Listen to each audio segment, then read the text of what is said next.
কুতুবউদ্দিন বখতিয়ার কাকি রহমতুল্লাহ আলাইহির মা সন্তানকে নিয়ে তিনি চললেন মাদ্রাসায়। উস্তাদের কাছে আইসা বলেন, উস্তাদজি আমার সন্তানকে আপনি মুসলমানের বাচ্চা বানান। পবিত্র কোরআনে সূরাতুর রহমানের শুরুতে আল্লাহ এই কথাই বলছেন, যার দিলে আমার পরিচয় আছে, যে আমারে চিনে এ মানুষ, যে আমারে চিনে না আল্লাহ কয় এ মানুষ হই না। আল্লাহ কি কয়? সে মানুষ না। এ যত বড় ডাক্তার, যত বড় ইঞ্জিনিয়ার, যত বড় প্রফেসর হোক, যদি আল্লাহকে না চিনে আল্লাহ তারে মানুষ কইতে রাজি না। আর রহমান আল্লামাল কোরআন খালাকাল ইনসান, সৃষ্টি আল্লাহ পরে নিলেন, কোরআনের কথা আগে আনলেন। এই কথা বুঝাইবার জন্য তোমার কলিজায় যদি আমি আল্লাহর পরিচয় থাকে, আমার কোরআনের জ্ঞান যদি থাকে, তবেই তোমাকে আমি মানুষ কই, আর নতুবা তোমাকে আমি মানুষ কই না।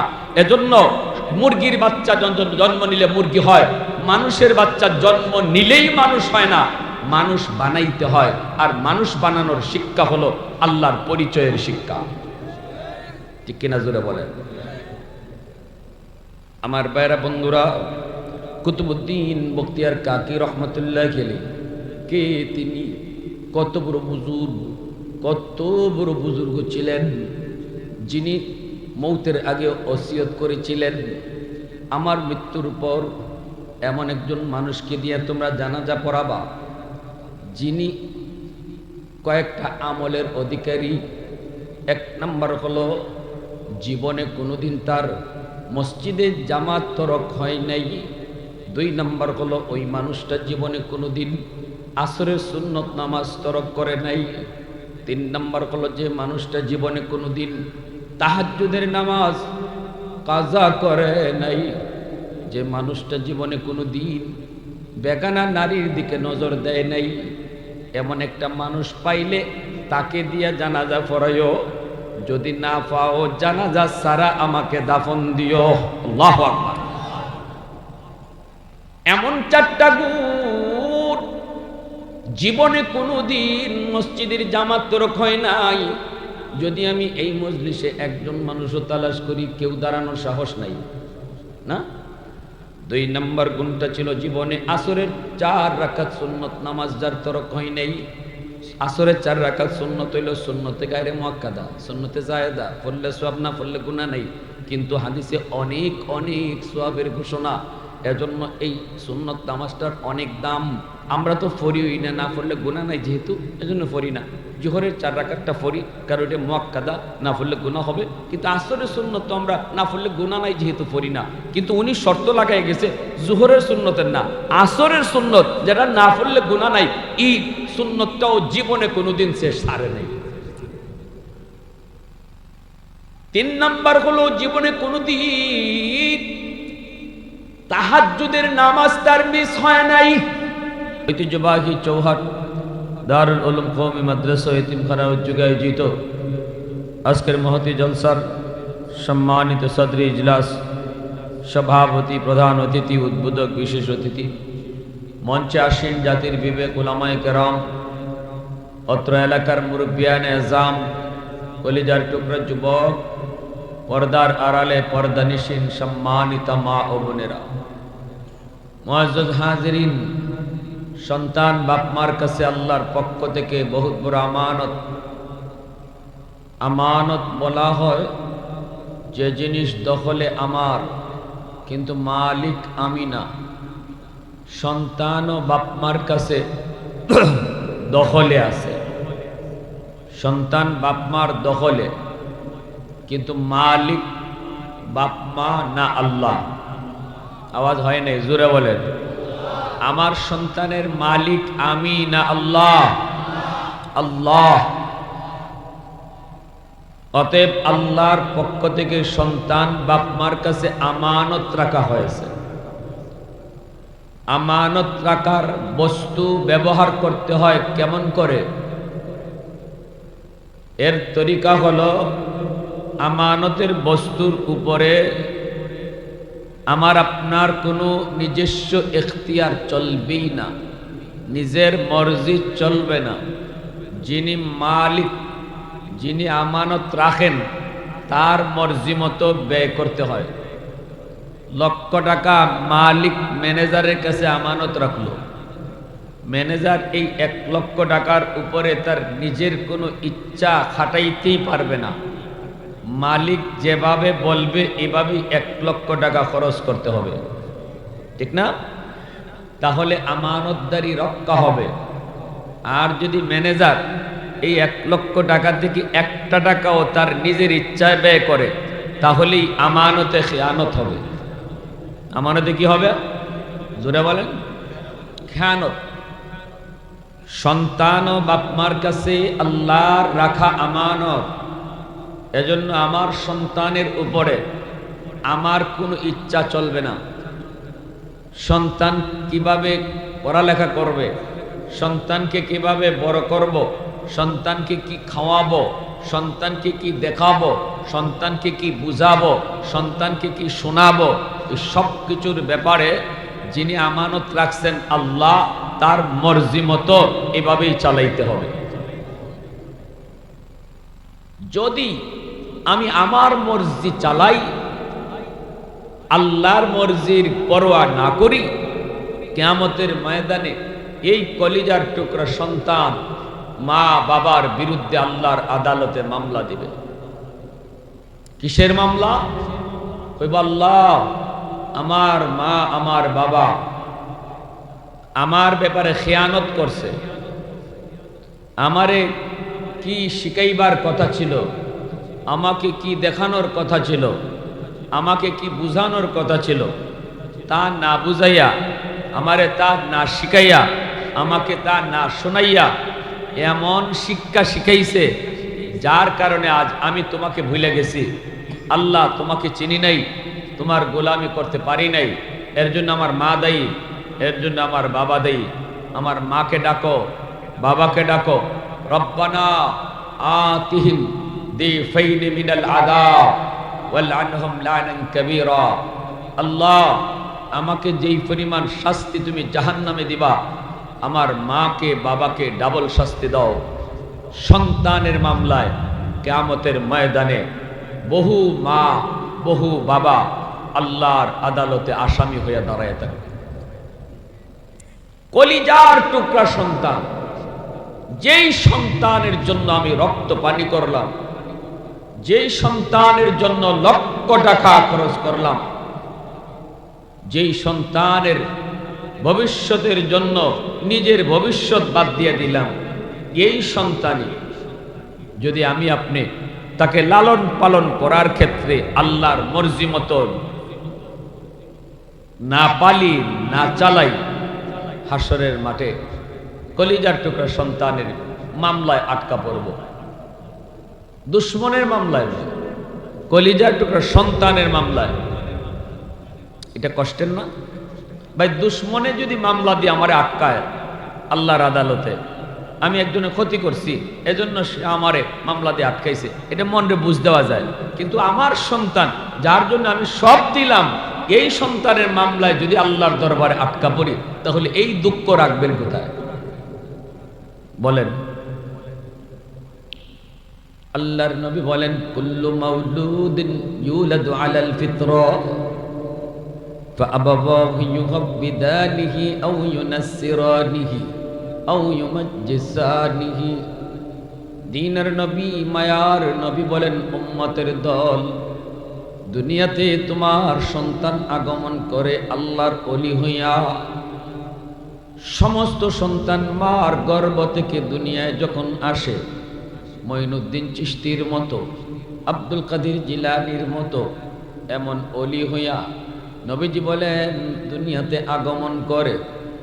এরপরে তার বুজুর্গি নষ্ট হয় কেমন করে, তার বিলায়ত নষ্ট হয় কেমন করে, তার মারিফত নষ্ট হয় কেমন করে।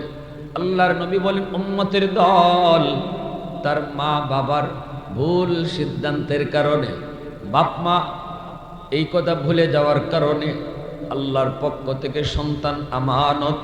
অতএব আল্লাহর মর্জি মতো সন্তানকে লেখাপড়া করাইতে হবে, আল্লাহর মর্জি মতো সন্তানকে খাওয়া পড়া করাইতে হবে।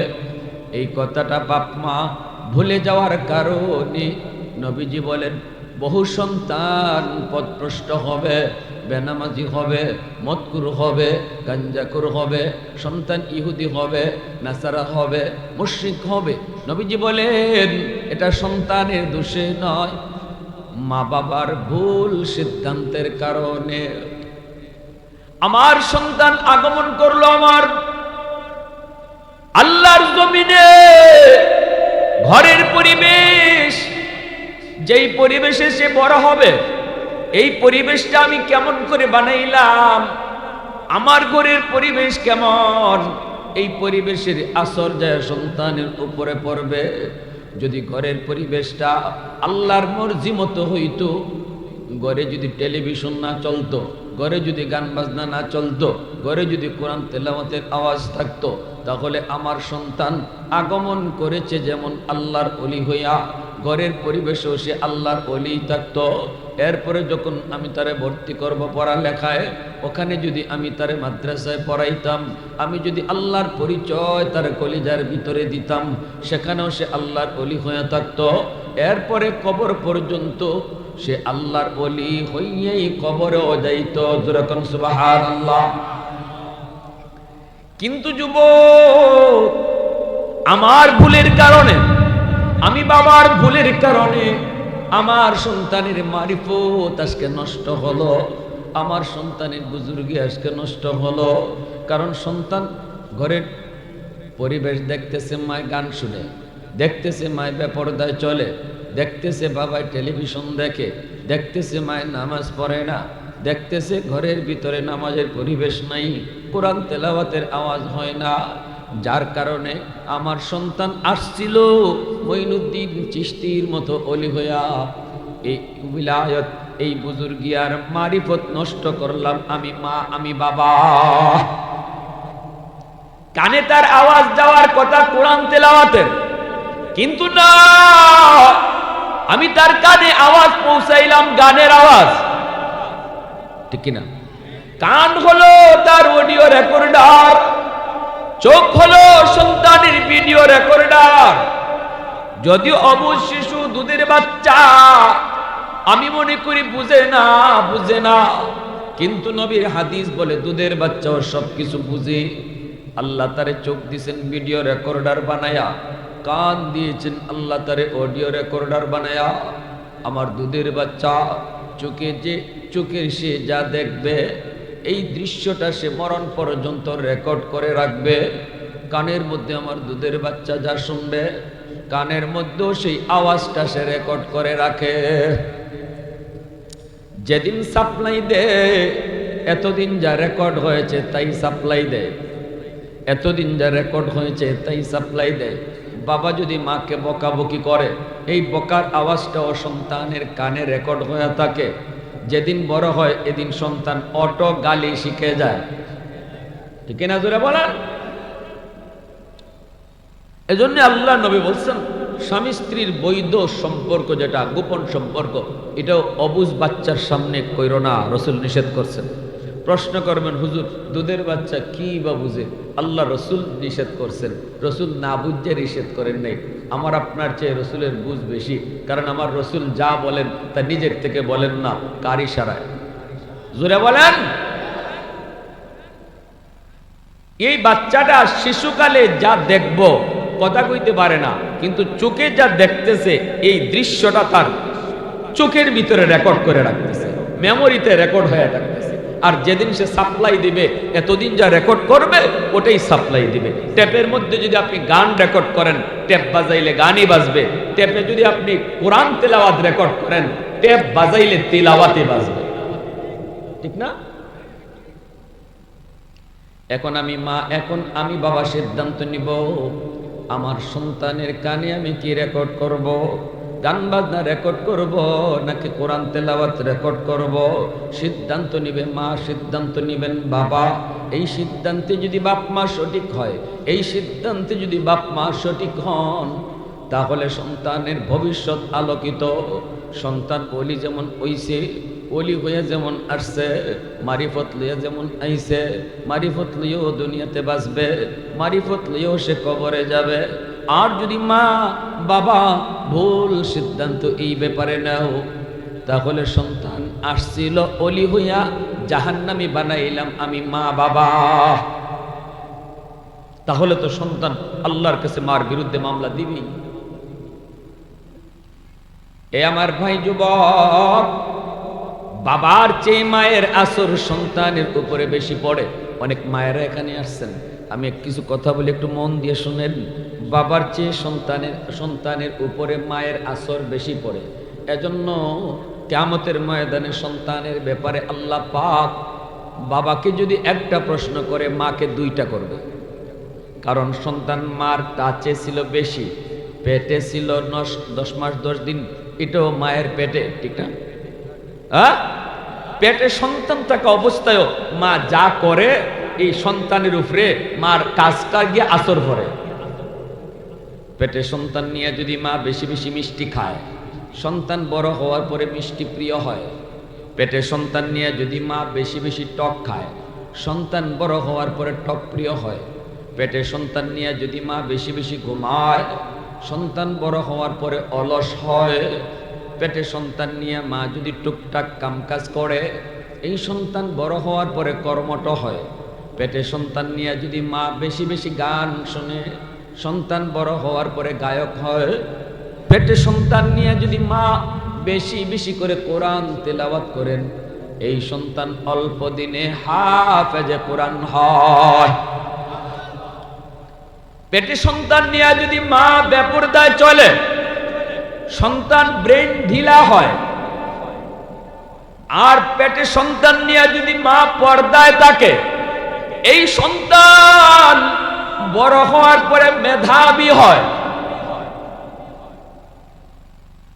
অতএব মা, কিয়ামতের ময়দানে আল্লাহ তোমাকে প্রশ্ন করবে সন্তানের ব্যাপারে বেশি। এরপরে সন্তান দুনিয়াতে আগমন করলো, দুধ খাইলো, তাও মায়ের দুধ খাইলো, মাকে কাছে পাইলো। যতদিন দুধ খাইলো ততদিন মার সাথেই থাকলো। তারপরে ঘরের পরিবেশে সন্তান যতদিন থাকে ততদিন মাকেও বেশি পায়, মাকেই বেশি দেখে। বাবা তো ঘরের বাহিরে থাকে।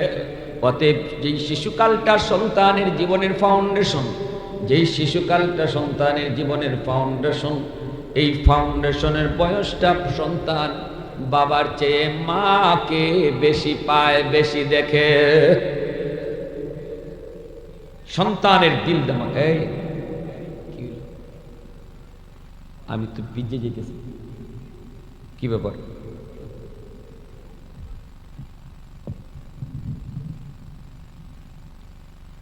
আল্লাহ, কষ্ট হইতেছে আপনাদের? এই কুয়াশার পানি মনে বৃষ্টির মতো পড়তেছে,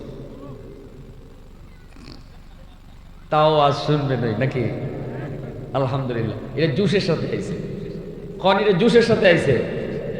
দেখো, কুয়াশার পানি বড় কার জ্বর তুফান হোক, হুজুর ওয়াজ শুনবো। আল্লাহ তুমি কবুল করো, জোরে কোন আমিন। আরো জোরে আমিন। কারা কারা সজাগ আছেন, মনোযোগ কার কার আছে, হাত উঠে আল্লাহরা দেখান। আল্লাহ কবুল করো, জোরে কই আমিন। আরো জোরে আমিন। আল্লাহ। ভাইয়ের আমার, দুধ খাওয়ানোর সময় যদি মা, দুধ খাওয়ানোর সময় মা সতর্ক। দুধের বাচ্চাটা, মা যদি ওই সময়ে দুধের বাচ্চার সামনে টেলিভিশন দেখে, তাহলে ওই টেলিভিশনের চিত্রটা দুধের সাথে যায় ঢুকতেছে। এটা একটা উদাহরণ দিই, উদাহরণ না দিলে বুঝবেন না, একটা দলিল দিতে হবে, দলিল না দিলে বুঝবেন না। দলিলটা হলো, বহুত বড় একজন আল্লাহর ওলি ছিলেন ভারতের, যার নাম ছিল কুতুবউদ্দিন বখতিয়ার কাকি রহমতুল্লাহ আলাইহি। নাম ছিল কি? কুতুবউদ্দিন বখতিয়ার কাকি। তিনি খাজা মঈনুদ্দিন চিশতি রহমতুল্লাহ আলাইহির সুযোগ্য শাগরেদ। ইনার আম্মা শিশুকালটা বাচ্চাদেরকে, যেই বয়সটাতে বাচ্চারা জন্মের পরেই কি আমরা মাদ্রাসা দিয়ে দিই, ভর্তি করে আই বা স্কুলে, কিছু সময় কয় বছর পর্যন্ত মিনিমাম ঘরে থাকে, 5-6 বছর পর্যন্ত থাকে না? এই 5-6 বছরটার জন্য সন্তানের মা বাবা হইল তার প্রথম শিক্ষক, আর এই ঘর হলো সন্তানের জন্য প্রথম স্কুল। একজন মানুষের জীবনের সর্বপ্রথম শিক্ষক কেডা? কোন? মা বাবা। সর্বপ্রথম শিক্ষক কে? কারণ বাপ মা তার জীবনের প্রথম শিক্ষক। আর প্রথম বিদ্যালয় ঘর, নিজের ঘর, ঠিক না? প্রথম শিক্ষকের কাছ থেকে প্রথম বিদ্যালয়ে মানুষ যা দেখে যা শিখে এটা মরণ পর্যন্ত ইয়াদ থাকে। এটার আসর বেশি হয়, কারণ শিশুদের দিল দেমাগ কাদামাটির মতো। এই সময়ে কাদামাটিতে আপনি যা খুশি তা লিখতে পারবেন, মাটি শক্ত হয়ে গেলে লিখতে চাইলেও লিখা যায় না। এই শিশুকালটাতে বাচ্চারা যা শিখে, যা দেখে, যা বুঝে, এটা পাথরে খুদাই করে তার কলিজায় আর তার দেমাগে ঢুকাই দেওয়া হয়। স্কুল কলেজ ভার্সিটিতে গেলেও এই সন্তান শিশুকালে মার কাছ থেকে বাবার কাছ থেকে যা শিখছিল এটা কোনোদিন ভুলবে না। এজন্য আল্লাহর পরিচয়, আমার নবীর পরিচয়, জান্নাতের পরিচয়, জাহান্নামের পরিচয়, এগুলা শিশুকালে মার দায়িত্ব সন্তানকে বোঝানো। আল্লাহ, রসুল, জান্নাত, জাহান্নাম, বাবা এটা করলে আল্লাহ খুশি হয়, এইভাবে চললে আল্লাহ খুশি হয়, ডান হাতে খাও এতে আল্লাহ খুশি হয়। বাচ্চাটা দেখবেন কইব, আম্মা আল্লাহ খুশি হইলে কি হয়? আল্লাহকে ডা প্রথম প্রশ্নটাই করবে বাচ্চায়, আম্মু আল্লাহকে। তখনই আপনি কইতেইব, আল্লাহ ইনি যিনি তোমাকে আমাকে সমস্ত কায়নাতকে যিনি বানাইছেন। এই কথাটা তার দিলে ঢুকতেছে, তার দেমাগে ঢুকতেছে। আমার আল্লাহর পরিচয় কম কথায় মা শিখাই দিছেন আল্লাহর পরিচয়টা। তখনই কইব, আম্মু আল্লাহ খুশি হলে কি হয়? বাচ্চারা প্রশ্ন বারবার করে, ঠিক না? আল্লাহ খুশি হইলে কি হয়? আপনি কইলেন, বাবা আল্লাহ খুশি হলে আল্লাহ জান্নাত দেয়। বাচ্চাটার দেমাগের মধ্যে জান্নাত ঢুকলো, জান্নাত নামটা তার দেমাগে শিশুকালে আপনি ঢুকাই দিলেন। এইবার বাচ্চাটা প্রশ্ন করবো, আম্মু জান্নাতে গেলে কি হয়? বলে, জান্নাতে আল্লাহ সুখ, শান্তি, আরাম, আয়েশ রাখছে আজীবনের জন্য। ওই জান্নাতে মরণ নাই, যে জান্নাতে যাইব আজীবন সে সুখ শান্তি পাইব। ওই কথাগুলো এইভাবে ঢুকাইলে। সালাম কালাম তারে শিখান, কালেমা তারে শিখান, ঘুমের দোয়া তারে শিখান, খাওয়ানোর দোয়া তারে শিখান। এইভাবে তারে সন্তানরে যেই বয়সটাতে সে মার কাছে থাকবে, বাবার কাছে থাকবে, ঘরের পরিবেশ, এখনো স্কুলে বা মাদ্রাসায় ভর্তি করার টাইম হয় নাই, ওই সময়টাতে যা শেখানোর তা আপনি তারে শিখান। আজও আমার মনে পড়ে, যুবক, আজও মনে পড়ে, আমার বয়স হয়তো এরকমই, হয়তো বা এরকম 6-7 বছর, স্কুলে হয়তো 3-তে না 4-এ জানি পরিমণ নেই। আব্বার পাশে আব্বার একজন বন্ধু আমাদের বাসায় আসলেন, রুমে বৈশা বৈশা গল্প করেন। আমি ছোট্ট মানুষ, আব্বার কাছে গেলাম, যাই আব্বার কাছে যাই ঘেঁষাঘেঁষি করি। ছোট ছোট বাচ্চারা বাবার কাছে আইসি এরকমভাবে শরীর লাগায় লাগায় ঘষাঘষি করে। কি করেন? আব্বা আমারে কইতেছেন, আব্বু সালাম দিলা না? তো আমি সাথে সাথে বলতেছি, আসসালামু আলাইকুম। আমার আঙ্কেল যিনি, ইনি কিন্তু হাসিয়ে দিছে, ইনি হাসিয়া বলতেছে, ওয়ালাইকুম আসসালাম, বাবা তুমি বেঁচে থাকো। কিন্তু আমার আব্বা বলতেছেন, না তোমার এই সালাম আমি নিব না। তো আব্বা বলতেছেন, সালাম নিব না, তুমি রুম থেকে বের হও। অথচ আমার আব্বা একজন জেনারেল শিক্ষিত, ইংরেজি শিক্ষিত মানুষ, সরকারি হাসপাতালের ডাক্তার ছিলেন, রিটায়ার্ড এখন। বলতেছে, তুমি বের হও, রুম থেকে বের হও, বের হও, বের হইয়া রুমে ঢুকার সময় আবার সালাম দিয়ে ঢুকো, রুমে ঢুকতে সালাম দিয়ে ঢুকো। তো না, আমার আঙ্কেল কিন্তু বারবার বলতেছিল, ভাই ছোট মানুষ বুঝে না, বাদ দিয়ে দেন, সালাম তো দিছেই। আব্বা তখন বলছিলেন, ভাই আমি যদি এখন ওর সালামটা আমি গ্রহণ করি, সারা জীবন মনে থাকবে না। তাকে সারা জীবন যদি মনে রাখাইতে হয়, রুম থেকে বের করতে হবে, আবার সালাম দিয়ে রুমে ঢুকাইতে হবে। সেই কাজটা করার কারণে আজ 30 বছর পরেও আমার শিশুকালের সেই কথাটা আজও মনে আছে। বাবা হওয়া সহজ, এ যুবক, আদর্শ বাবা হওয়া কঠিন। মা হওয়া সহজ, আদর্শ একজন মা হওয়া কঠিন। ঠিক কিনা জুড়ে কন? খাজা কুতুবউদ্দিন বখতিয়ার কাকি রহমতুল্লাহ আলাইহির মা নিজের থেকে যা শিখাইবার শিখাইছেন, এরপরে তাকে নিয়ে চললেন মাদ্রাসায়, উস্তাদের কাছে। কারণ আমার সন্তানের প্রথম লেখাপড়া শুরু হবে আল্লাহর পরিচয় দিয়া। যেই পড়ালেখার ভিতরে আল্লাহর পরিচয় নাই, নবীর পরিচয় নাই, আখিরাতের ফিকির নাই, কবরের আলোচনা নাই, ওই পড়ালেখা করার দ্বারাও সে মানুষ হয় না। আখিরাতের ফিকির, আখিরাতের চিন্তা, আখিরাতের জীবন, আল্লাহর কাছে জবাবদিহিতামূলক শিক্ষা যেই শিক্ষার মধ্যে নাই, এই শিক্ষায় কোনোদিন মানুষ হয় না। এই শিক্ষা কি হয় না? আখিরাতে জবাবদিহিতা নাই, যা পাও তা খাও, যা মন চায় তা করো। এই শিক্ষায় একজন মানুষ যত বড় শিক্ষিত হইব, তত বড় ডাকাই দিব। 20,000 টাকার লোভে পড়া ডাক্তার কয় নরমাল ডেলিভারি কেসের রোগীরে কয় সিজার করতে হবে। আপনাদের এরকম কি ঘটনা নজরে পড়ে না? ডাক্তার ভালো করে জানে নরমাল ডেলিভারি হবে, বাচ্চার পজিশন ভালো, কিন্তু বিল কম হবে। সিজার যদি করে 20,000 টাকা 30,000 টাকা বিল আসবে। এই বিলটার কারণে যেই ডাক্তার রিপোর্ট দিল সিজার না করলে মাও মারা যাবে, বাচ্চাও মারা যাবে, জীবনের জন্য সুস্থ একজন মহিলাকে অপারেশন করে অসুস্থ বানাইলো, এই ডাক্তারকে ডাক্তার বলবেন না ডাকাত বলবেন? আপনারা বলেন জোরে কন। কেন এই চিন্তা? কারণ ওই যে আল্লাহর কাছে জবাবদিহিতামূলক শিক্ষা তার কলিজায় নাই, ঠিক না? এ জীবন জীবন নয়, মরণের পরের জীবনটাই আসল জীবন, এবং ওই জীবনে আমার এ জীবনের সব কাজের হিসাব পাই টু পাই দিতে হবে।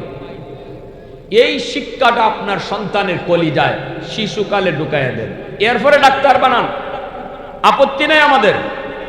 আমরা বলবো না সব মুফতি সাহেব হয়ে যাক, সব যদি মুফতি মুহাদ্দিস হয় এদেশে ডাক্তার ইঞ্জিনিয়ার হবে কে? কিন্তু আমাদের প্রশ্ন একটা, আমাদের কথা এক জায়গায়, সন্তানের কলিজায় আগে আল্লাহর পরিচয় ঢুকাও, আখিরাতে জবাবদিহিতার শিক্ষা তার কলিজায় ঢুকায় ডাক্তার বানাও, ডাক্তারই হবে, ডাকাত হবে না। আর যদি এই শিক্ষা তার কলিজায় না ঢুকাইয়া ডাক্তার বানাও, মানুষ হবে না। ইঞ্জিনিয়ার বানাও, মানুষ হবে না, রড না দিয়া বাঁশ ঢুকাইয়া দেবে।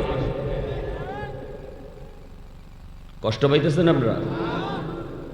মুসলমানের সন্তানের লেখাপড়া শুরু হবে মাদ্রাসা দিয়া, যেই পড়ার মধ্যে আমার এবং আল্লাহর কাছে জবাব দেওয়ার শিক্ষা যেই শিক্ষার মধ্যে রয়েছে, ওই শিক্ষা শিখাইয়া তারে স্কুল কলেজ ভার্সিটিতে দাও। 5 বছর নুরানি মাদ্রাসায় পড়াও। আজকে নুরানি মাদ্রাসাগুলোতে অঙ্ক ইংরেজির স্কুলের সমমানে রাখা হয়েছে মাদ্রাসায়। আপনাদের দিকে খেয়াল করে যে আপনাদের বাচ্চারা যারা আপনারা ডাক্তার ইঞ্জিনিয়ার প্রফেসর বানাবেন, উকিল ব্যারিস্টার বানাবেন, পাইলট বানাবেন, বানান, অসুবিধা নেই, কিন্তু সে তো মুসলমানের বাচ্চা। আগে তারা মুসলমানই শিখান, আগে তারা আল্লাহর পরিচয় শিখান, আগে তারা আখিরাতের ফিকির কলিজায় ঢুকান, এরপরে তারা আপনি ওই লাইনে দেন। দেখবেন মার সাথে বেয়াদবি করবে না, বাবার সাথে বেয়াদবি করবে না, আজীবন বাপ মার সেবা করেই যাবে। কারণ শিশুকালে তার কলিজায় আমার নবীর ইতিহাস, আমার নবীর আদর্শ, আমার নবীর সিফত তার কলিজায় ঢুকায় দেওয়া হয়েছে। প্রশ্ন আমাদেরই জায়গা, কেন আমার সন্তান ডাক্তার হইও আজকে মাকে বৃদ্ধাশ্রমে দিবে? কেন আজকে আমার সন্তান এত বড় শিক্ষিত হওয়ার পরেও বাবাকে বৃদ্ধাশ্রমে দিবে? গন্ডগোল কোথায়? আসুন রোগ ধরি, রোগ ধইরা চিকিৎসা করেন, রোগ না ধইরা চিকিৎসা করবেন না। রোগ আমার আসমানে, চিকিৎসা চলছে জমিনে। আগুন লাগছে শেরপুর, পানি দেই ফরিদপুর। জীবনে কোনোদিন আগুন নিভবে? জোরে বলেন। যেখানে আগুন সেখানে পানি দাও, আগুন যেখানে সেখানে পানি লাগাও, তাহলে আগুন নিভবে। শুধু আপনাদের দিকে খেয়াল করে উলামায়ে কেরাম মাদ্রাসার সিলেবাসে পরিবর্তন আনছেন। 5টা বৎসর মাদ্রাসার এই নুরানি বিভাগ শিশুদের যে 5টা বৎসর পড়ানো হয়, এই 5 বৎসরে স্কুলের একদম সেম টু সেম অঙ্ক, ইংরেজি, বাংলা, ইতিহাস ঢুকানো হয়েছে, যেন আপনার সন্তান 5 বৎসর মাদ্রাসায় ফইরা সত্যিকারের মুসলমানের বাচ্চা হইয়া এরপরে যেন হাই স্কুলে যায়, বেনামাজি হবে না। ঠিক কিনা জোরে বলেন। আল্লাহর বিরুদ্ধে কখনো বলবে না, নবীর বিরুদ্ধে বলবে না। ঢাকা ইউনিভার্সিটির বাংলা বিভাগেও যদি পড়ে, যেখানে আপনার সন্তান কোরআনের সৈনিক হবে, সেখানেও কোরআনের পক্ষে আওয়াজ উঠাবে, কারণ শিশুকালে তার কলিজায় মুসলমানি ঢুকাইয়া দিছেন আপনি, ঠিক কিনা? আমার ভাইরা বন্ধুরা, যুবক কুতুবউদ্দিন বখতিয়ার কাকি রহমতুল্লাহ আলাইহির মা সন্তানকে নিয়ে তিনি চললেন মাদ্রাসায়। উস্তাদের কাছে আইসা বলেন, উস্তাদজি আমার সন্তানকে আপনি মুসলমানের বাচ্চা বানান। আপনাদের কথাও তো বইটাই আগে আইয়া কইবেন, হুজুর সন্তানের আগে মুসলমানের বাচ্চা বানান, এরপরে যেটা করে করব। এরপরে আলিম বানাইবো, হাফিজ বানাইবো না মুফতি সাহেব বানাইবো, ইঞ্জিনিয়ার বানাইবো না ডাক্তার বানাইবো, এটা পরে বুঝবো। আগে মুসলমানের বাচ্চা বানান, ঠিক কিনা জোরে বলেন? আগে তারা মানুষের বাচ্চা বানান। মুসলমানই শিখলেই মানুষ, আল্লাহর পরিচয় জানলে মানুষ, নাইলে আল্লাহ মানুষ কইতে রাজি না। পবিত্র কোরআনে সূরাতুর রহমানের শুরুতে আল্লাহ এই কথাই বলছেন, যার দিলে আমার পরিচয় আছে, যে আমারে চিনে এ মানুষ, যে আমারে চিনে না আল্লাহ কয় এ মানুষ হই না। আল্লাহ কি কয়? সে মানুষ না। এ যত বড় ডাক্তার, যত বড় ইঞ্জিনিয়ার, যত বড় প্রফেসর হোক, যদি আল্লাহকে না চিনে আল্লাহ তারে মানুষ কইতে রাজি না। আর রহমান আল্লামাল কোরআন খালাকাল ইনসান, সৃষ্টি আল্লাহ পরে নিলেন, কোরআনের কথা আগে আনলেন। এই কথা বুঝাইবার জন্য তোমার কলিজায় যদি আমি আল্লাহর পরিচয় থাকে, আমার কোরআনের জ্ঞান যদি থাকে, তবেই তোমাকে আমি মানুষ কই, আর নতুবা তোমাকে আমি মানুষ কই না। এজন্য মুরগির বাচ্চা জন্ম নিলে মুরগি হয়, মানুষের বাচ্চা জন্ম নিলেই মানুষ হয় না, মানুষ বানাইতে হয়। আর মানুষ বানানোর শিক্ষা হলো আল্লাহর পরিচয়ের শিক্ষা, ঠিক কিনা জোরে বলেন? আমার ভাইরা বন্ধুরা, কুতুবউদ্দিন বখতিয়ার কাকি রহমতুল্লাহ আলাইহি কে তিনি? কত বড় বুজুর্গ, কত বড় বুজুর্গ ছিলেন, যিনি মৌতের আগে ওসিয়ত করেছিলেন, আমার মৃত্যুর পর এমন একজন মানুষকে দিয়ে তোমরা জানাজা পড়াবা, যিনি কয়েকটা আমলের অধিকারী। এক নাম্বার হলো, জীবনে কোনোদিন তার মসজিদে জামাত তরক হয় নাই। 2 নাম্বার হলো, ওই মানুষটা জীবনে কোনোদিন আসরের সুন্নত নামাজ তরক করে নাই। 3 নাম্বার হলো, যে মানুষটা জীবনে কোনোদিন তাহাজ্জুদের নামাজ কাজা করে নাই। যে মানুষটা জীবনে কোনোদিন বেগানা নারীর দিকে নজর দেয় নাই। এমন একটা মানুষ পাইলে তাকে দিয়া জানাজা পড়াইও, যদি না পাও জানাজা সারা আমাকে দাফন দিও। আল্লাহু আকবার। এমন 4টা গুণ, জীবনে কোনোদিন মসজিদের জামাত তরক হয় নাই। যদি আমি এই মজলিসে একজন মানুষও তালাশ করি, কেউ দাঁড়ানোর সাহস নাই না। 2 নম্বর গুণটা ছিল, জীবনে আসরের 4 রাকাত সুন্নত নামাজ যার তরক হয় নাই। আসরের 4 রাকাত সুন্নত হইল সুন্নতে গায়রে মুআক্কাদা, সুন্নতে জায়েদা, পড়লে সওয়াব না পড়লে গুনাহ নাই, কিন্তু হাদিসে অনেক অনেক সওয়াবের ঘোষণা। এজন্য এই সুন্নত নামাজটার অনেক দাম। আমরা তো পড়িই না, না পড়লে গুনাহ নাই যেহেতু, এজন্য পড়ি না। জোহরের 4 রাকাতটা পড়ি, কারণ এটা মুআক্কাদা, না পড়লে গুনাহ হবে। কিন্তু আসরের সুন্নত তো আমরা না পড়লে গুনাহ নাই যেহেতু পড়ি না। কিন্তু উনি শর্ত লাগাই গেছে, জোহরের সুন্নতের না, আসরের সুন্নত যেটা না পড়লে গুনাহ নাই, এই সুন্নতটাও জীবনে কোনোদিন সে সারে নাই। 3 নাম্বার হলো, জীবনে কোনোদিন তাহাজ্জুদের নামাজ তার মিস হয় নাই। তাহাজ্জুদের নামাজ কোন টাইমে পড়ে? আসরের আগে না জোহরের পরে? কি হবে? তাহাজ্জুদের নামাজ শেষ সাথে পড়ে, ঠিক না? ফজরের আগে। এই টাইম পর্যন্ত, এই টাইমে যে তাহাজ্জুদ পড়তো, সারা জীবন তাহাজ্জুদ পড়ছে এমন একজন মানুষ আবার জীবনে কোনোদিন ইচ্ছা করে কোনো বেগানা নারীর দিকে নজর দেয় নাই। এরকম মনে হয় আমরা সবাই এখানে এমনই আছি না? বেগানা নারীর দিকে ইচ্ছা করে নজর দেয় না এই যুগে মিলানি। এজন্য হাকিম আক্তার সাহেব রাহিমাহুল্লাহ তিনি বলছেন, এই ফিতনার যুগে এতগুলো আমল লাগতো না, শুধু একটা আমলের গ্যারান্টি যদি কেউ দেয়, যদি একটা আমলের গ্যারান্টি আমাকে কেউ দেয়, আমিও তার গ্যারান্টি দিয়ে একটা পুরস্কারের কথা বলবো। কি গ্যারান্টি? তিনি বলছিলেন, যদি কেউ গ্যারান্টি দিয়া কয় আমি ইচ্ছা করে কোনো বেগানা নারী দেখি না, বাস্তবেও না মোবাইলেও না, যদি এই গ্যারান্টিটা আমাকে কেউ দিতে পারে, হাকিম আক্তার সাহেব আরেফ বিল্লাহ তিনি বলেন, আমি গ্যারান্টি দিয়া না, খালি কাগজে লিখকে দিব সে আল্লাহর ওলি হয়ে গেছে। এই যুগে আল্লাহর ওলির ইন্তেকাল হয়ে গেল, হাজারো হাজারো নয়, শুধু লক্ষ মানুষের সমাগম, জানাজার নামাজ পড়ার জন্য সবাই হাজির। বিশাল বড় ময়দান, ঘোষণা করে দেওয়া হলো, আসুনি এমন কেউ থাকলে তাড়াতাড়ি এসে জানাজা পড়াও। হুজুর মরণের আগে ওসিয়ত করে গেছেন, এমন কোনো মানুষ থাকলে তাকে দিয়ে জানাজা পড়াবা। যদি না পাওয়া যায় তাহলে জানাজা ছাড়াই আমাকে দাফন করবা। তাহলে বোঝা গেল আল্লাহর ওলি তিনি দুনিয়ায় থাকতেই জানতেন এমন একজন মানুষ অবশ্যই আছে, ঠিক না? নাইলে এই কথা কেন কইতেন যে তাহলে আমার জানাজা ছাড়াই দাফন দিলাই ভাই? জানাজা ছাড়া দাফন কেউ হয় নাকি? হ্যাঁ, উনি কইছে যদি নাওই পাও জানাজা ছাড়া দিবাই, তাহলে বোঝা গেল আল্লাহর ওলি তিনি জানতেন আর উনি জানতো, দুনিয়ার আর কেউ না জানলো, এরা দুইজনে জানাজানে ছিল। এক অলি আর এক অলির খবর জানে, মানিকে মানিক চিনে, রতনে রতন চিনে, ঠিক কিনা ভাই? প্রশংসা করবো কার? আওয়াজ দিয়া বলো কার? ওয়াহদত কি হিফাজত নেহি বেকুওতে বাজু, वहदत की हिफाजत नहीं बेकुवत बाजू, आती नहीं कुछ कमी अक्ल खुदादार, आती नहीं कुछ कमी अक्ल खुदादार। ऐ मर्द खुदा तुझको कुव्वत नहीं हासिल, जा बैठ किसी गार में अल्लाह का कर याद, ये सच है कि बातिल की तरफदार नहीं हम, गद्दार न समझो हमें गद्दार नहीं हम, फूलों की तरह नरम मिजाज अपना है नज़र, हम तीर नहीं नेज़ा व तलवार नहीं हम तीर नहीं नेज़ा व तलवार नहीं हम। मुसलमाনের আওয়াজে কও আল্লাহু আকবার। হয় নাই আরো জোরে আল্লাহু আকবার।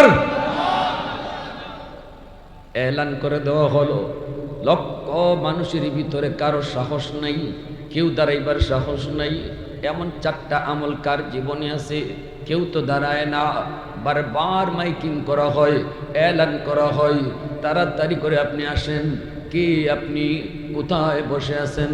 অবশ্যই আপনি জানাজার নামাজে হাজির হয়েছেন। হুজুর যেহেতু বলছেন অবশ্যই আপনি আছেন। কেউ জানে না, না জানলেও হুজুর জানেন, বিদায় তিনি আপনার কথা বলেছেন। কোথায় আপনি? তাড়াতাড়ি আসেন, জানাজা এসে পড়ান। হাজারো হাজার উলামায়ে কেরাম মজলিসে উপস্থিত, কিন্তু কেউ সাহস করে না। এমন চারটা আমল কার আছে? কেউ সাহস করে না জানাজা পড়ানোর, কেউ তো দাঁড়ায় না। এই অবস্থায় এলান করে দেওয়া হলো, তাহলে জানাজা ছাড়াই হুজুরকে এখন দাফন করা হবে। যেই মাত্র এই ঘোষণা হয়, হঠাৎ করে একজন মানুষ লক্ষ মানুষের ভিতর থেকে আস্তে করে রুমালটা দিয়ে মুখটা ডাইকা দাঁড়াইয়া সোজা জানাজার দিকে, লাশের দিকে আসতেছে। আল্লাহু আকবার জোরে কইবেন না? আর একটু জোরে কোন আল্লাহু আকবার। লক্ষ মানুষ তাকায় রইল, কিন্তু মুখ দেখে না কেউ। রুমাল দিয়া মুখটারে ঢাইকা লাশটার দিকে আসতেছে জানাজা পড়ানোর জন্য। সামনে আসলো, আইসে আল্লাহর ওলি কুতুবউদ্দিন বখতিয়ার কাকি রহমতুল্লাহি আলাইহি, ওনার চেহারার উপর থেকে কাফনের কাপড়টা সরাইলো, সরাইয়া লোকটা তার চেহারাটা খুললো। চেহারাটা কুইলা তাকায়া কয়, ও আল্লাহর ওলি, ও আল্লাহর ওলি, কেন আপনি এই শর্ত লাগাইয়া গেলেন? আমি তো চাইছিলাম আমার এই আমল যেন আল্লাহ ছাড়া কেউ না জানে। আমি তো চাইছিলাম আমার এই আমল আল্লাহ ছাড়া কেউ যেন না জানে। আপনি কেন এই শর্ত লাগাইয়া গেলেন? আপনি জানতেন আর আমি জানতাম। আমিও তো আপনার কিছু গোপন আমল জানি। আমি তো কোনোদিন আপনার গোপন আমল কারো কাছে প্রকাশ করি নাই। বিনিময়টা আপনি তো আপনার আমলের আল্লাহর কাছ থেকে 100 বুঝা নিয়ে নিবেন। কিন্তু আমার আমলটা আপনি কেন প্রকাশ করলেন? আমি তো বিনিময়টা শুধু আল্লাহর কাছে চাইছি। আল্লাহু আকবার। আমি তো আমার গোপন আমলের বিনিময় শুধু আল্লাহর কাছ থেকে শুধু চাইছিলাম, আপনি কেন এটা প্রকাশ করলেন? এই বইলেই কয় জানাজা দাঁড়াও। জানাজা রেডি হয়ে গেল, তিনি জানাজার নামাজ পড়ে ফেলছেন। আর বলছিলেন এতটুকুই, যদি এক বিন্দু পরিমাণ আমি আল্লাহর কাছে পুরস্কার কম পাই, এজন্য আমি কিয়ামতের মাঠে আপনাকে আল্লাহর সামনে দায়ী করব। সুবহানাল্লাহ, জোরে কর। তালিবে মাওলা হো মেরে ইশকে নিরালা, मैं तालिबे मौला हूँ मेरे इश्क़ निराला, है जुमला जहाँ जिनकी तजल्ली से उजाला, है जुमला जहाँ जिनकी तजल्ली से उजाला, मादरुद जहाँ गैर खुदा यार नदारम, जुदी याद खुदा ही चिदिगुर कार नदरम, जुदी याद खुदा ही चिदिगुर कार नदरम। মুসলমানের আওয়াজ এখন আল্লাহু আকবার। বাইরে এবার আপনাদের জানার ইচ্ছা হয় কি হয় না, এই লোকটা কেডা? কার কার হয়? একটু হাতটা উঠে আল্লাহরে দেখো। আল্লাহ তুমি কবুল করো, জোরে কোন আমিন। কে সেই মানুষ? তিনি কোন আলেম নন, তিনি কোন আলেম নন। তিনি কে? অবাক হবেন, অবাক। আমরা মনে করি কোন সরকারের পদে বসলে পরে খালি চুরি আর ডাকাতি শিখতে হয়, সরকারি পদে বইসেও আল্লাহর ওলি হওয়া যায়। এই যুগে আমাদের এটা মাথায় আসে না, ঠিক না? আমরা মনে করি যে যত বড় সরকারি চেয়ারে বইছে হে তত বড় ডাকাইত হইছে। কিন্তু ওই যুগে তিনি কে? দিল্লির সুলতান, দিল্লির সুলতান যার নাম ছিল শামসুদ্দিন আলতামাস রহমতুল্লাহি আলাইহি। আল্লাহু আকবার। শুধু মন্ত্রী না, তিনি সুলতান, তিনি বাদশাহ, তিনি দিল্লির বাদশাহ, যার নাম ছিল শামসুদ্দিন আলতামাস রহমতুল্লাহি আলাইহি। এত বড় আল্লাহর ওলি তিনি কে? তিনি ওই কুতুবউদ্দিন বখতিয়ার কাকির শাগরিদ, উনারই শাগরিদ, উনারই শাগরিদ। উনার কাছ থেকেই তিনি আল্লাহকে চিনছেন, ইনার কাছ থেকেই তিনি মারিফত নিয়েছেন। এজন্য পীর সাহেব ছাত্ররে ভালো করে চিনত। তিনি বুঝতেছেন আমার ছাত্র এমনই, আমার শাগরিদ এমনই। এজন্য বলি যুবক, সন্তানকে ডাক্তার বানাও, ইঞ্জিনিয়ার বানাও, মন্ত্রী বানাও, প্রফেসর বানাও, ব্যারিস্টার বানাও, প্রধানমন্ত্রী বানাও, আপত্তি নাই। কিন্তু শামসুদ্দিন আলতামাস তিনি প্রধানমন্ত্রী হয়েও যদি এত বড় আল্লাহর ওলি হতে পারলেন, আমার আপনার সন্তানও পারবে না কেন? কথা শুধু একটাই, মা বাবা একটু বুঝো, সন্তান আল্লাহর পক্ষ থেকে আমার কাছে আমানত। আমি নিজের ইচ্ছায় চালাইব না, আল্লাহর ইচ্ছায় চালাইব, ঠিক কিনা? ওই কুতুবউদ্দিন বখতিয়ার কাকি কেন এত বড় ওলি হয়েছেন বুঝেন? মা শিশুকালে নিয়ে গেছে উস্তাদের কাছে, উস্তাদজি আমার ছেলেটারে মুসলমানের শিকার দিয়া তো মা চলে আসছে। এবার উস্তাদ কইতেছে বাবা পড়ো আলিফ বা তা সা। কিন্তু ছোট্ট কুতুবউদ্দিন তিনি বলতেছেন উস্তাদজি আলিফ বা নয়, আলিফ লাম মিম, যালিকাল কিতাবু লা রাইবা ফীহ। উস্তাদ শিখায় কই বাবা পড়ো আলিফ বা তা সা, কিন্তু ছোট্ট বাবু কুতুবউদ্দিন কয় আলিফ লাম মিম। শুধু আলিফ লাম মিম শেষ না, আল্লাহর কোরআনের 15 পারা উস্তাদের সামনে এক বসায় হিফজ শোনায়া দিলেন। অবাক হয়ে উস্তাদ শুনতেছেন, অবাক হয়ে শুনেন, আর উস্তাদের চোখ দিয়ে দর দর করে পানি ঝরে। বাবারে কি শুনাইতেছ রে বাবা? মা কইল আলিফ বা শিখাইমু, আর তুমি কিনা আমাকে আলিফ লাম শিখাও।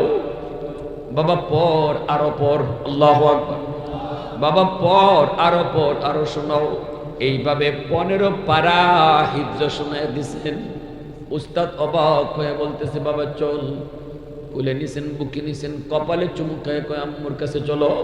কেন তোমার আম্মু এমন মজাক করলো, কেন ঠাট্টা করলো?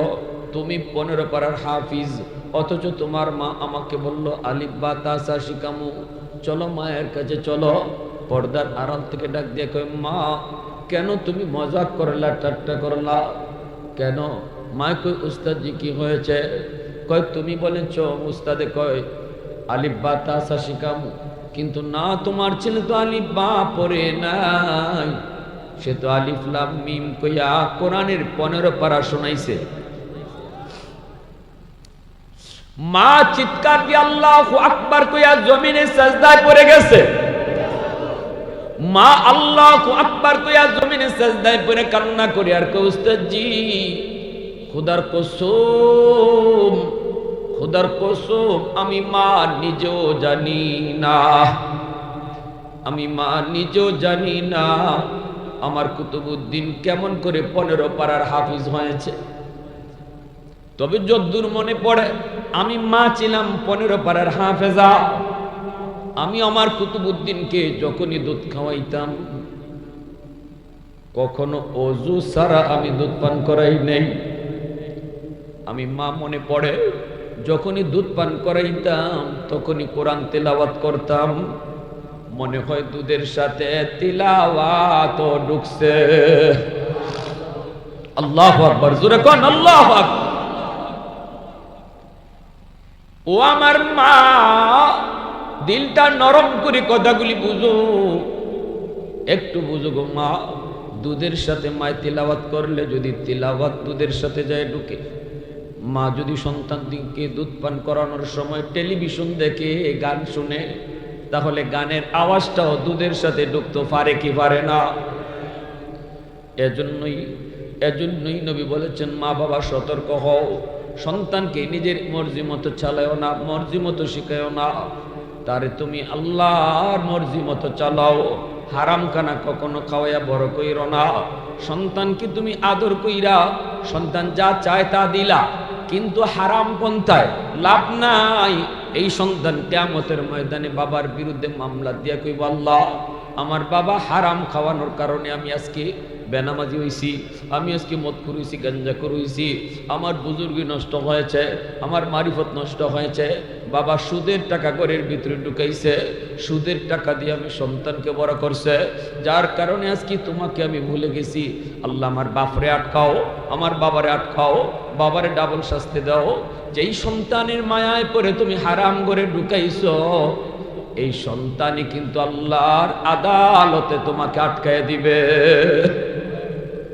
ইয়াউমা ইয়াফিরুল মারউ মিন আখিহি ওয়া উম্মিহি ওয়া আবিহি ওয়া সাহিবাতিহি ওয়া বানিহি। কিয়ামতের ময়দানের চিত্রটা আল্লাহ পাক এই 3 কথায় 4 কথায় আল্লাহ বুঝায় দিয়েছেন বান্দারে। আদরের বউটা তোর বউ থাকবে না, বউটাও হাসরের মাঠে তোর হয়ে যাবে। আদরের মা মা থাকবে না, দুঃখ হয়ে যাবে। আদরের ভাইটা ভাই থাকবে না, দুশ্মন হয়ে যাবে। কলিজার টুকরা সন্তান আর কলিজার টুকরা থাকবে না, হাসরের মাঠে তোমার দুশ্মন হয়ে যাবে। কিভাবে তুমি বাবারে আটকাইয়া নিজে বাঁচতে পারে? এজন্য বাপের ঘাড়ে সব দোষ দিবে, মার ঘাড়ে সব দোষ দিবে। এজন্য বলি যুবক, কখনো কখনো বোকামি করবা না, কখনো বোকামি করবা না। উলামায়ে কেরাম যা বলে নিজের থেকে কিছু বলে না, যা বলে যা শোনায় আমার রসুল যা কইছে, আমার আল্লাহ যা কইছে তাই বলে তাই শোনায়। ঠিক কিনা জোরে কোন? কেউ মানে কেউ মানে না, কেউ মানে কেউ মানে না। আলেম উলামারা কয় ভাই গাড়ি ভুল করেছ, ঢাকায় যাবা তুমি কিন্তু গাড়িতে উঠছো তুমি মানিকগঞ্জের, ভাই এটা ভুল গাড়ি, গাড়ি থেকে নামো। উলামায়ে কেরামের দায়িত্ব হলো এলান করে দেওয়া, ওমা আলাইনা ইল্লাল বালাগ, আমাদের দায়িত্ব হলো পৌঁছে দেওয়া। ভুল গাড়িতে বসছো এই নিউজটা তোমার কানে পৌঁছে দেওয়া। বাকি গাড়ি থেকে কে নামবে, কে গাড়ি পাল্টাবে, এটা আলেমের দায়িত্ব না, এটা আল্লাহ বুঝবেন, এটা আল্লাহ বুঝবেন। উলামায়ে কেরামের দায়িত্ব গাড়ি থেকে টাইন্না নামানো নয়। উলামায়ে কেরামকে এই দায়িত্ব আল্লাহ দেয় নাই। কইবাই ভুল গাড়ি, এরপরে সিট থেকে টাইনা গাড়ি থেকে নামাইবা, এই দায়িত্ব আল্লাহ উলামায়ে কেরামকে দেন নাই, নবীকেও এই দায়িত্ব আল্লাহ দেন নাই। নবীরও দায়িত্ব ছিল লাস্তা আলাইহিম বিমুসাইতির, নবী গো আপনি দারোগা নন, আপনাকে লাঠি দিয়ে আমি পাঠাইছি না, উম্মতকে বুঝাইবেন এভাবে চললে আমি খুশি, এভাবে চললে আমি আল্লাহ নারাজ, এই কথা বুঝাই দেওয়া তোমার দায়িত্ব, লাঠি হাতে নেওয়া তোমার দায়িত্ব না। কে মানবে কি মানবে না সেটা আমি আল্লাহ বুঝবো, ঠিক না? উলামায়ে কেরামের কথা মাইনা এখানে হয়তো কেউ বা নিয়ত করবে না ভুল গাড়ি থেকে নামবো, সঠিক গাড়িতে উঠবো, সে তো সফল, সে সার্থক। নিয়ত যদি করে না আজকে থেকে আর নিজের মর্জি সন্তানের ব্যাপারে চালাবো না, সন্তানকে আমার আল্লাহর মর্জি মতো বড় করব, আল্লাহর মর্জি মতো তারে শিখাবো, আল্লাহর মর্জি মতো তারে পড়ালেখা করাবো, তাহলে সে গাড়ি বদলাইলো, আলেমদের কথা মানলো, কপালে হেদায়েত নসিব হলো। আর কিছু মানুষ আছে শুনবে ঠিকই কিন্তু মানবে না, যেমন গাড়িতে যদি এলান করি, কিছু মানুষ আছে এমনও কইতে পারে ধুত মিয়া সিট কাটছি বইছি আরামে সিটটা নিয়ে বইছি, গাড়ি থেকে নামবো না, গাড়ি ভুল হলে হোক, নিয়ত আমার ঢাকা, গাড়ি এখন যেদিকে খুশি ওই দিকে যাক, নিয়ত আমার ঢাকা।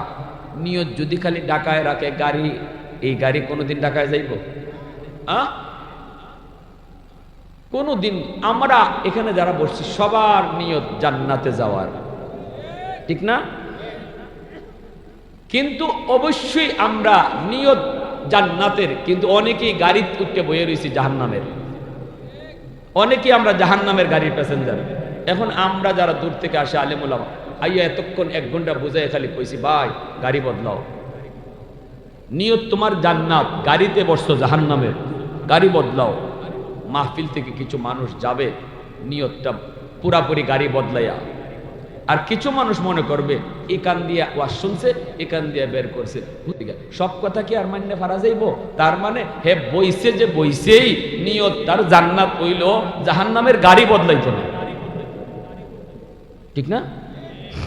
নিয়ত তার ঢাকা, কিন্তু মানিকগঞ্জের গাড়ি বদলাবে না।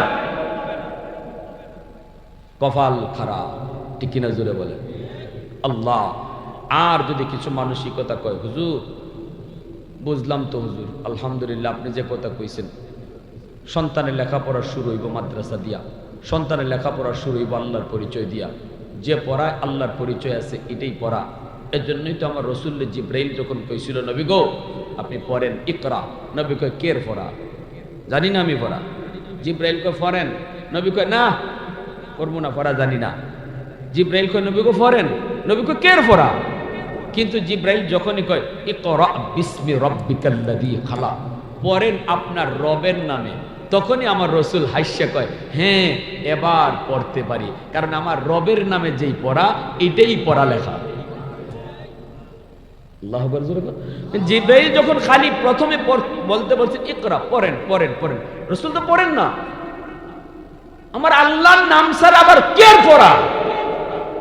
আমার আল্লাহর পরিচয় ছাড়া আবার এটা কিসের পড়া? না আমি পড়া রসুল পড়বো না।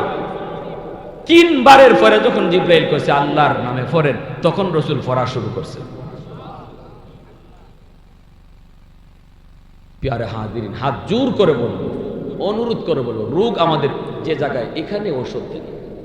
সন্তান নিয়ত করেন যে যাই বানান বড় হওয়ার পরে, কিন্তু পড়ালেখা শুরু হবে আমার আল্লাহর পরিচয় দিয়া।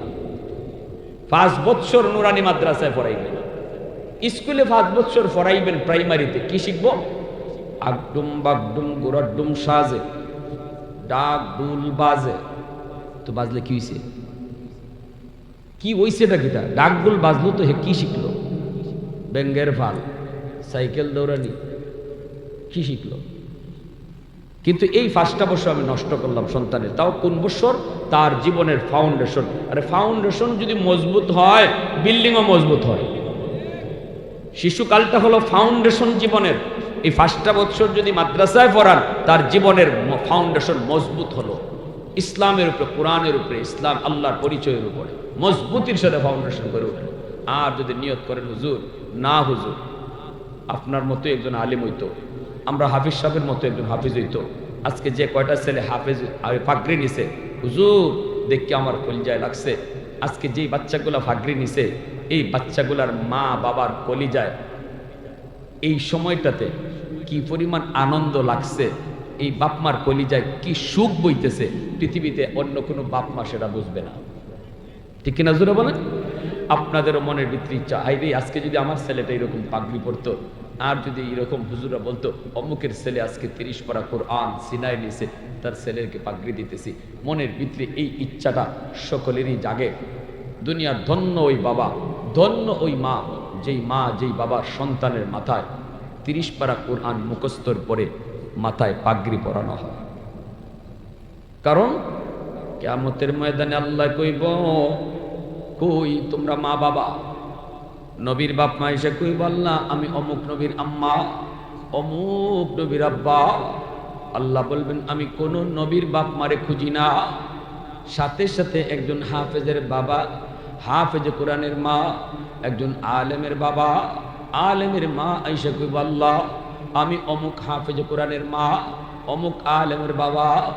আল্লাহ হাসুরবাসীর সামনে আল্লাহ তখন এলান করবেন, আমি তো তোমাদেরকেই খুঁজতেছি। মান কারা আল কুরআন ওয়া আমিলা বিমা ফিহি উলবিসা ওয়ালিদাহু তাজান ইয়াউমাল কিয়ামা। আল্লাহ নিজের হাতে হাফেজ সাহেবের আব্বা আম্মার মাথায় পাগড়ি আল্লাহ নিজের হাতে পরাইয়া দিবেন। সুবহানাল্লাহ জোরে বলেন। সন্তানের মাথায় পাগড়ি পরাইলাম আমরা, কিন্তু বাপ মার মাথায় পাগড়ি পরাইবেন আল্লাহ। কেন? কারণ বাপ মা বহু কোরবানি করছে, সমাজের সাথে বহু যুদ্ধ করছে। সমাজের মানুষে কইছে মাদ্রাসা দিও না, দিও না, সার্টিফিকেট নাই, চাকরি নাই, চলবো কেমনে, খাইবো কেমনে, বউ ফালবো কি কইরা, কত কথা। 100টা বাচ্চার মধ্যে 99টা বাচ্চা স্কুল কলেজের দিকে গেছে, আর তুমি বাবা শুধু আমি আল্লাহকে খুশি করার জন্য বাচ্চাটারে নিয়ে মাদ্রাসার দিকে আইসো, মানুষের কোনো কথা কানে দিছো না। আরে আমার সন্তান কেমনে চলবে, কেমনে খাইবে আমার আল্লাহ বুঝবে। কারণ মানুষ আসার আগেই আল্লাহ রিজিক দুনিয়ার ফাটাইছে। এই ইয়াকিন নিয়ে তুমি বাচ্চাটারে নিয়ে মাদ্রাসায় আইসো, সমাজের মানুষের সাথে যুদ্ধ কইরা ওই দিনই আমি আল্লাহ তুমি বাবার উপর খুশি হইয়া, তুমি মার উপর খুশি হইয়া তোমাদের জন্য নিজ হাতে পাগড়ি বানায় রাখছে। কারা কারা নিয়ত আছে আল্লাহর হাতে পাগড়ি পরার? একটু হাত উঠে দেখেন, আল্লাহর হাতে পাগড়ি পরার নিয়ত কার কার আছে?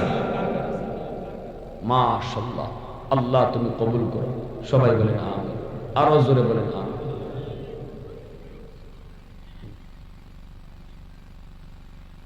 এখন আমি মুসাফির মানুষ, সিলেট থেকে আসছি। আপনাদের ইমাম সাহেব, খতিব সাহেব আমার অত্যন্ত মায়ার, অত্যন্ত মহব্বতের।